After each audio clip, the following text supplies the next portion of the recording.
resolution, 8/21/2023B. Whereas the Tama County Board of Supervisors have held 2 public hearings regarding the de-appropriation of funds for the Tama County Public Health Department due to a specific line item in their budget being for claims that are past the 2-year limitation. And whereas the supervisors have sought legal advice on the matter regarding the limitation, therefore be it resolved that the Tama County Board of Supervisors de-appropriate $51,000 from the Tama County Public Health budget item, time and transfer. Okay. That is what is open for discussion.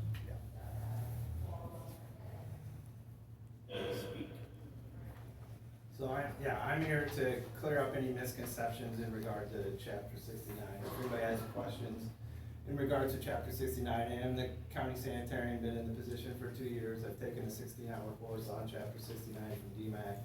I'm also a certified installer of wastewater treatment systems. This is another 16-hour course. I'm also a certified time and transfer inspector, another 16-hour course, as well as the job experience. I've been to Ashley's site, which what we're talking about, with the head of the DNR that administers chapter 69. So I feel like, without being too boastful, I'm probably the expert on chapter 69 in this room right now. So if anybody has any questions, I'd be glad to clear those up. I think there's 2 big misconceptions I think that are around in the time and transfer inspection process. The first one is that the time and transfer inspectors are indeed a third party. They are certified inspectors, which I am one. Sharon Weber's is one, Champion is one. In the county, there's hundreds of them throughout the state, but the ones I see the most common are Cooley's, Champion, and Sharon Weber. So they are the third party that come and do the inspections. The inspection report then has 10 days to travel to me as the sanitarian. And then I make a decision on whether or not there needs to be any kind of improvement based on the criteria in chapter 69. So I want to clear up first of all, that the inspectors are not the ones that pass or fail anything.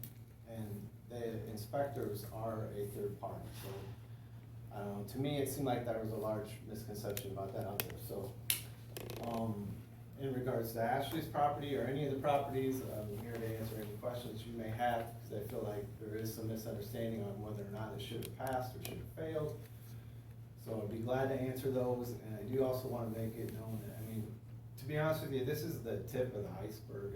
There's case after case after case after case that Carlton made go away when I first started out here, and there's going to be case after case after case. So I guess, the agreement that the Board of Health did, whether or not it was legally the right thing to do, it was done in good faith, and it was done to try to do what was right, and to be considerate and compassionate to a citizen of Tama County, which I applaud them for, and I would urge you to try to consider some kind of solution, because like I said, it's not really Ashley and Mr. Boley, this is just a very small tip of the iceberg, and it would be nice to set a precedent, and I think in the long run, you're gonna find that, Ashley's and Mr. Boley's goes to court, you're gonna end up paying a lot more for the damages than what they had agreed on, so.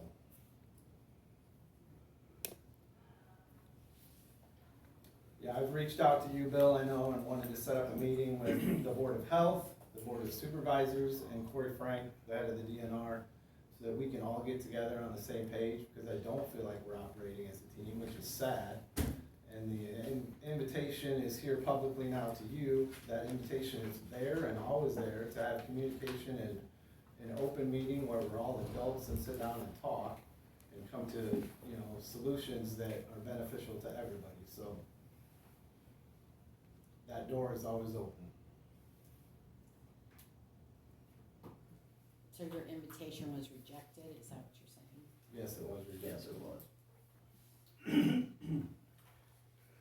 Okay, I have a spot right here, if you would like to comment on it. It says, if the private sewage disposal system is properly treating wastewater and not creating an unsanitary condition in the environment at the time of inspection, the system is not required to meet current construction standards. Correct. It's creating an unsanitary condition by the fact that it's a 400-gallon tank without any baffle in the middle. It's also leaking, so there is no The way. report I read said it was not leaking.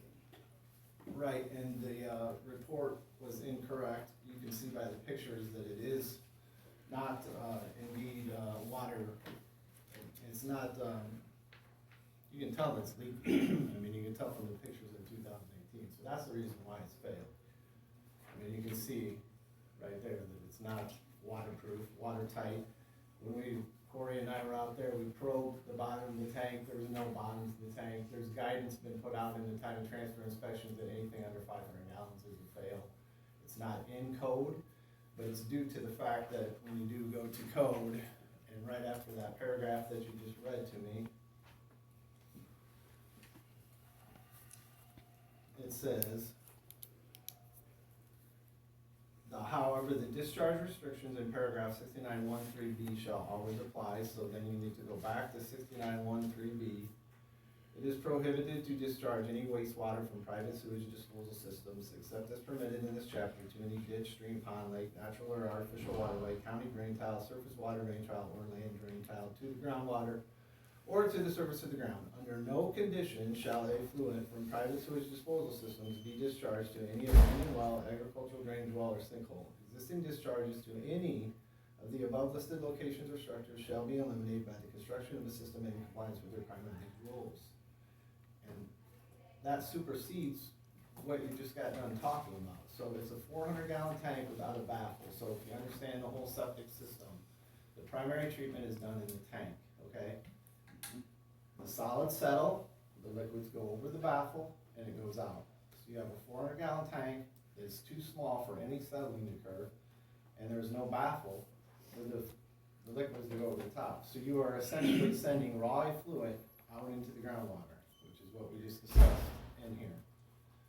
And like I said, Corey Frank has been out there, he agrees with my decision.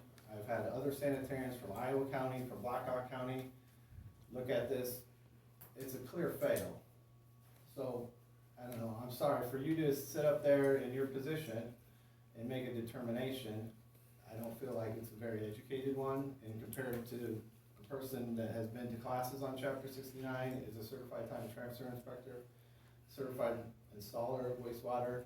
The head of the DNR has come and said it's a fail, and other sanitarians in neighboring counties. So, I'm sorry that you don't necessarily hear it, Bill, but it was in 2018 a failing system. It is currently, or it was, now it's fixed, so. Does that answer your question? Just a difference of opinions. Yep, I would agree with you, Bill, and as the county sanitarian and the head of the DNR, Corey Frank's opinion, it was a fail, so. Okay. And I guess I would hope that you would want to become more educated on it, and again, the offer is extended for you and the rest of the board to sit down and have that conversation with Corey in the room, so that you guys can hopefully have a better understanding.